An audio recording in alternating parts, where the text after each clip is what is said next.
Morning students. BCom part first EAFM second भारतीय banking एवं वित्तीय व्यवस्था के अंतर्गत आज हम अध्ययन करेंगे रिजर्व बैंक द्वारा साख नियंत्रण। रिजर्व बैंक ऑफ इंडिया को मेरे पिछले व्याख्यान में मैंने भली प्रकार से स्पष्ट कर दिया था कि किस तरह से रिजर्व बैंक ऑफ इंडिया हमारे बैंकिंग व्यवस्था पर नियंत्रण लगाता है, आर्थिक नियंत्रण लगाता है। आज हम विशेष तौर पर चर्चा करेंगे रिजर्व बैंक द्वारा साख नियंत्रण कैसे किया जाता है, कौन कौन से टूल्स जो ऐसे हैं जो रिजर्व बैंक द्वारा अपनाए जाते हैं देश की अर्थव्यवस्था को नियंत्रित करने के लिए। देखिए, साख का नियमन एवं नियंत्रण केंद्रीय बैंक का एक महत्वपूर्ण कार्य है। अनेक विद्वानों ने इसे केंद्रीय बैंक का प्रमुख कार्य भी बताया है। वास्तव में केंद्रीय बैंक का यह एक महत्वपूर्ण कार्य है। केंद्रीय बैंक की सफलता व असफलता इस बात पर निर्भर करती है कि वह साख नियंत्रण के कार्य को कितनी कुशलता से संपन्न कर पाता है। व्यापारिक बैंक अपनी नकद जमाओं के आधार पर साख सृजन करते हैं। साख अप्रत्यक्ष मुद्रा होती है। साख सृजन के कारण मुद्रा की पूर्ति बढ़ जाती है, इससे मूल्य स्तर बढ़ने लगते हैं एवं स्फीति जनित प्रभाव उत्पन्न हो जाते हैं। केंद्रीय बैंक आर्थिक स्थायित्व बनाए रखने के लिए साख सृजन पर नियंत्रण करता है। यदि वह अपनी कार्रवाइयों द्वारा साख की मात्रा को नियंत्रित करने में सफल रहता है तो यह कहा जाता है कि केंद्रीय बैंक सफलतापूर्वक कार्य कर रहा है। अतः केंद्रीय बैंक का प्रमुख कार्य मुद्रा एवं साख की मात्रा को देश की आवश्यकताओं के अनुरूप बनाए रखना है। केंद्रीय बैंक का संपूर्ण व्यापारिक बैंकों पर नियंत्रण होता है, अतः वह साख नियंत्रण का कार्य सफलतापूर्वक कर सकता है। तो इस तरह से साख नियंत्रण महत्वपूर्ण है रिजर्व बैंक के लिए, और हमारी देश की अर्थव्यवस्था के लिए भी साख का नियंत्रण आवश्यक है। और ये कार्य भली प्रकार से रिजर्व बैंक यानी कि केंद्रीय बैंक कर सकता है। साख नियंत्रण के उद्देश्य क्या है? साख नियंत्रण का प्रमुख उद्देश्य स्थायित्व के साथ आर्थिक विकास का मार्ग प्रशस्त करना है।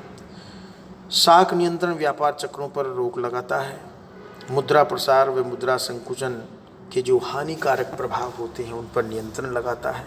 साख नियंत्रण के जो उद्देश्य हैं वो इस प्रकार से हम उसका अध्ययन कर सकते हैं कि देखिए, मूल्य स्थायित्व, प्राइस स्टेबिलिटी। विभिन्न अर्थशास्त्रियों ने साख नियंत्रण का मुख्य उद्देश्य आंतरिक मूल्य स्तर में स्थायित्व लाना बताया है। केंद्रीय बैंक नोट निर्गमन का कार्य करता है, जबकि व्यापारिक बैंक साख सृजन का कार्य करता है। नोट निर्गमन एवं साख सृजन मुद्रा की कुल पूर्ति को प्रभावित करते हैं। यदि मुद्रा की कुल पूर्ति उसकी मांग की तुलना में कम या अधिक हो जाती है तो आर्थिक अस्थिरता उत्पन्न हो जाती है। यदि मुद्रा की पूर्ति मांग से अधिक होती है तो मुद्रा प्रसार होने से मूल्य स्तर बढ़ने लगता है। इसके विपरीत मुद्रा की कुल पूर्ति मांग से कम होने पर मुद्रा संकुचन के कारण मूल्य स्तर गिरने लगता है। मूल्यों में वृद्धि व कमी दोनों ही स्थितियां अर्थव्यवस्था के लिए हानिकारक होती है। केंद्रीय बैंक साख नियंत्रण द्वारा मुद्रा की पूर्ति को मांग के अनुरूप बनाए रखने का प्रयास करता है। इससे मूल्यों में स्थायित्व आ जाता है और आर्थिक विकास को गति मिलती है। इसी तरह से विनिमय दर में स्थिरता, stability in rate of action. साख नियंत्रण का एक उद्देश्य विदेशी विनिमय दरों में स्थिरता लाना भी है, क्योंकि विनिमय दरों में अनिश्चितता एवं अस्थिरता से विदेशी व्यापार पर प्रतिकूल प्रभाव पड़ता है। अतः ऐसे देश जिनके लिए विदेशी व्यापार का अधिक महत्व है अपनी विनिमय दरों को स्थिर बनाए रखने के लिए प्रयत्नशील रहते हैं। विदेशी विनिमय दरों में स्थिरता से अंतर्राष्ट्रीय व्यापार को बढ़ावा मिलता है। विदेशी विनिमय दरों में स्थिरता के लिए आंतरिक मूल्य स्थिरता का त्याग करना होगा जो हितकर नहीं होगा। साथ ही विनिमय दरों को स्थिरता प्रदान करने के चक्कर में दूसरे देशों की आर्थिक बीमारियां भी आ जाने का भय बना रहता है। अतः आधुनिक युग में विदेशी विनिमय दरों में स्थिरता केवल उन राष्ट्रों के लिए उपयुक्त है जिनकी अर्थव्यवस्था का आधार ही विदेशी व्यापार है। आय व रोजगार के उच्च स्तर को बनाए रखना भी एक प्रमुख उद्देश्य है। साख नियंत्रण का ये भी एक महत्वपूर्ण उद्देश्य है। आर्थिक स्थिरता बनाए रखना है, और आर्थिक स्थिरता बनाए रखने के लिए आय व रोजगार के उच्च स्तर को बनाए रखना आवश्यक है। आधुनिक युग में अधिकांश अर्थशास्त्री इस विचारधारा के समर्थक हैं कि साख नियंत्रण का उद्देश्य व्यापार चक्रों को नियंत्रित कर अर्थव्यवस्था को आय व रोजगार के उच्च स्तर पर बनाए रखना होना चाहिए। केंद्रीय बैंक साख सृजन को सरल कर विनियोग व रोजगार में वृद्धि करता है तथा उन्हें उच्च स्तर पर बनाए रखता है। डॉक्टर डी कॉक के अनुसार आधुनिक प्रवृत्ति एक ऐसी मौद्रिक एवं साख नीति अपनाने की है जिसमें अंतर्राष्ट्रीय विनिमय स्थायित्व, कुछ परिस्थितियों में विनिमय दरों के व्यवस्थित समायोजन को ध्यान में रखते हुए तथा वास्तविक आय व रोजगार के उच्चतम स्तर को बनाए रखने के दोनों उद्देश्यों में समन्वय स्थापित किया जा सके। प्रोफेसर कीन्स ने लिखा है, मौद्रिक नीति का मुख्य उद्देश्य बचत और विनियोग के मध्य उस बिंदु पर साम्य स्थापित करना होना चाहिए जहां लोगों को पूर्ण रोजगार प्राप्त हो सके।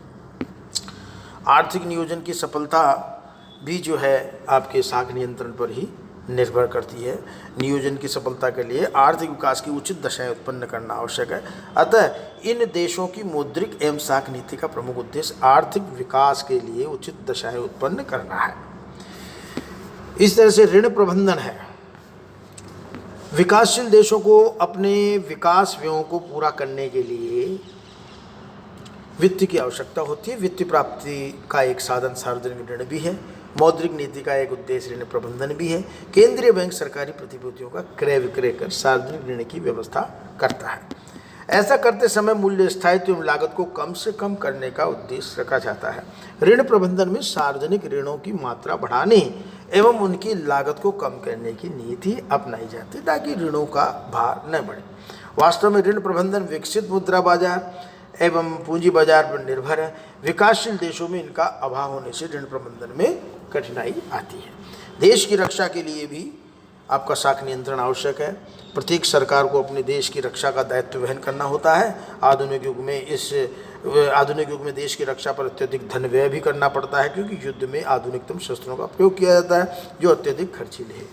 देश की मौद्रिक एवं साख नीति में इस बात का ध्यान रखा जाता है कि वह देश की रक्षा के लिए वित्त व्यवस्था की दृष्टि से अनुकूल हो। साख के विस्तार द्वारा युद्ध के व्ययों की पूर्ति के लिए धन जुटाना संभव है। अब प्रश्न ये उठता है कि साख नियंत्रण की रीतियाँ क्या है, मेथड्स ऑफ क्रेडिट कंट्रोल क्या है, टूल्स क्या है जो कि रिजर्व बैंक के द्वारा प्रयोग में लाए जाते हैं साख नियंत्रण के लिए।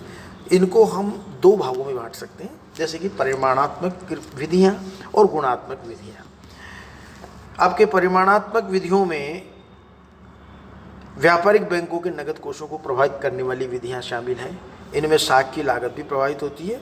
इनमें प्रमुख विधियां निम्नलिखित है, जैसे कि आपके बैंक दर का तात्पर्य ब्याज की उस दर से है जिस दर पर देश का केंद्रीय बैंक वहां के व्यापारिक बैंकों को प्रथम श्रेणी के बिलों एवं स्वीकृत प्रतिभूतियों पर ऋण देता है अथवा उन्हें पुनः बुलाने की सुविधा देता है। इसे केंद्रीय बैंक की बट्टा दर या कटौती दर भी कहते हैं। शेयर्स के अनुसार बैंक दर वह दर है, आपके जो बैंक दर है वह ब्याज दर है जो केंद्रीय बैंक द्वारा बिलों को पुनः बट्टा करने या अग्रिमों पर ली जाती है। कीन्स के अनुसार ये ब्याज की वह प्रभावी दर है जो बाजार में ऋण लेने तथा ऋण देने के लिए प्रचलित होती है। तो इस तरह से बैंक दर वह बाजार दर में अंतर होता है। बाजार दर वह दर होती है जिस पर व्यापारिक गृह, बट्टा गृह तथा अन्य वित्तीय संस्थाएं स्वीकृत बिलों, हुंडियों एवं प्रथम श्रेणी की प्रतिभूतियों के आधार पर ऋण एवं अग्रिम देती है, जबकि बैंक दर केंद्रीय बैंक की पुनः बट्टा दर होती है। तो इसका अंतर हमें स्पष्ट होना चाहिए कि बैंक दर अलग है और बाजार दर अलग है। बैंक दर में वृद्धि के कारण, बैंक दर में वृद्धि के प्रमुख कारण निम्नलिखित हैं। अन्य देशों द्वारा बैंक दर में वृद्धि। स्वतंत्र व्यापार व्यवस्था में जब किसी एक देश द्वारा बैंक दर में वृद्धि कर दी जाती है तो अन्य देशों की पूंजी अधिक ब्याज के लालच में उस देश में आने लगती है। इसको रोकने के लिए अन्य देश भी अपनी बैंक दर बढ़ा देते हैं ताकि पूंजी के प्रवाह को रोका जा सके, देश में ही विनियोग हो सके। विनिमय दर में सुधार। जब विदेशी विनिमय दर देश के विपक्ष में होती है तो केंद्रीय बैंक दर में वृद्धि कर पूंजी को विदेशों में जाने से रोकता है। स्वर्ण कोषों की रक्षा। जब किन्हीं कारणों से स्वर्ण देश के बाहर जाने लगता है तो बैंक दर में वृद्धि कर स्वर्ण के निर्यात को रोका जाता है। सट्टे पर रोक के उद्देश्य से भी बैंक दर में वृद्धि कर दी जाती है। इससे ऋण लेना महंगा हो जाता है और सटोरिये ऋण लेना कम कर देते हैं। मुद्रा प्रसार पर नियंत्रण। मुद्रा प्रसार की स्थिति में साख पर नियंत्रण के उद्देश्य से बैंक दर में वृद्धि कर दी जाती है। बैंक दर में कमी के कारण, बैंक दर में अग्र कारणों से कमी की जाती है। मुद्रा संकुचन की स्थिति हो तो उसको समाप्त करने के लिए बैंक दर में कमी की जाती है ताकि साख की मात्रा बढ़े। विदेशी पूंजी के आयात के रोकने के लिए बैंक दर में कमी की जाती है ताकि विदेशी ऋण भार को कम किया जा सके। मुद्रा की मांग में वृद्धि के लिए, जब देश में मुद्रा की मांग कम हो जाती है और वित्तीय संस्थाओं के पास धनराशि एकत्रित हो जाती है तो बैंक दर में कमी करके मुद्रा की मांग को बढ़ाया जा सकता है। इससे मंदी के प्रभावों को दूर करने में मदद मिलती है। बैंक दर में परिवर्तन के प्रभाव, साख की मांग पर प्रभाव पड़ता है, मूल्य स्तर पर प्रभाव पड़ता है, पूंजी प्रभाव पर पड़ता है, विनिमय दर पर प्रभाव पड़ता है। बैंक दर की सीमा जो है वो बैंक दर नीति की सफलता के लिए कुछ बातों का होना आवश्यक होता है। जैसे अर्थव्यवस्था में लोचता होनी चाहिए, तभी आपकी बैंक दर नीति जो सफल होगी। ब्याज दरों में परिवर्तन, यानी कि बैंक दर की सफलता के लिए यह आवश्यक है कि बैंक दर में परिवर्तन से बाजार ब्याज दर भी परिवर्तित हो। बैंक दर व बाजार दर में एक ही दिशा में परिवर्तन होना आवश्यक है, तभी आपका सफल होगी।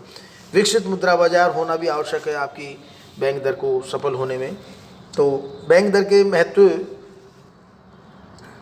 में कमी के जो कारण हैं इसके बारे में हम चर्चा बाद में करेंगे।